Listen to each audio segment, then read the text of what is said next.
قربانی کی فضیلت کے بارے میں صحابہ رضی اللہ عنہم نے رسول اکرم صلی اللہ علیہ وسلم سے معلوم کیا، ما هذه الاضاحی یا رسول اللہ، یا رسول اللہ قربانی کی حقیقت کیا ہے، آپ ہمیں بتلائیں۔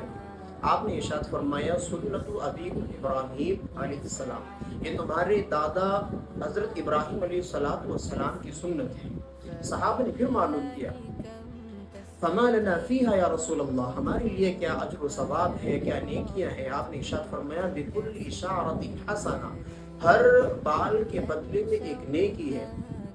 صحابہ نے پھر معلوم کیا، الصوف لنا یا رسول اللہ، آپ نے ارشاد فرمایا، بکل شعرۃ من الصوف حسنہ، یعنی ہر اون کے بال کے بدلے میں ایک نیکی ملے گی۔ تو اس لیے یہ اتنی بڑی فضیلت ہے، صحابہ اکرام رضی اللہ عنہم نے رسول اکرم صلی اللہ علیہ وسلم سے معلوم کی۔